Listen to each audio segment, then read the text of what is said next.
We're here on level 3 of the James Joyce Library. This is the first phase of the renovation, the master plan of this building at the heart of the campus. As part of our renovation, we're creating a new cultural heritage centre, and a major component of that is the move of the National Folklore Collection. The Cultural Heritage Centre is the bringing together of UCD Special Collections, UCD Archives and the National Folklore Collection into one space. The collections will be stored adjacent to one another. We will have a joint reading room.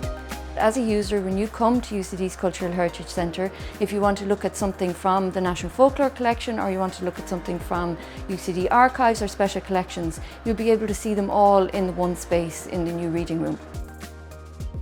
The National Folklore Collection is a folklore archive based here in University College Dublin, and it sort of carries on the work of the Irish Folklore Commission.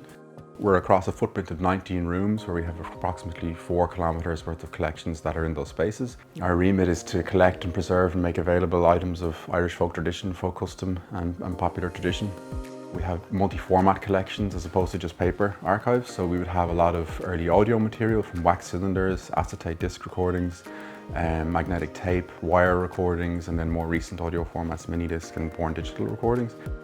We have a specialist library, an art collection, and then a smaller amount of artefacts and objects, either material that was used to capture folklore data through the 20th century and on, and then also small amounts of examples of things like St. Bridget's crosses and other kind of emblems and effigies and things of that sort. The last 3 years, my colleagues and I have been involved in a very comprehensive and deep mapping, auditing and listing process throughout the whole collection, where we've had to move room by room across each space, literally down to the level of what is on each shelf, in order to assess first the overall extent and footprint of collections, which often overflow and span across different rooms, but also to assess what are the current preservation requirements, what can be upgraded.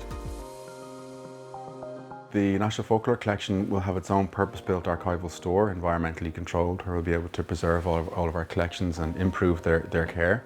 But we're also then going to be moving into a shared teaching and learning space, operating a shared reading room service with our colleagues in UCD Archives and UCD Special Collections. In bringing the collections together, it'll provide opportunities to discover the commonalities across the collections. And it'll also allow our staff to learn more about each other's collections and to be able to provide more detailed information to our users and to the general public who come in to use the collections. The master plan is going to take us a few years to complete, and future phases are going to help us open up our collections and our spaces even more. Our goal is to make the library as welcoming and accessible and inclusive as possible. Phase 3 of the master plan will deliver a destination exhibition space where we'll be able to take and share the stories of the cultural heritage collections which we care for and open them up for everybody to visit.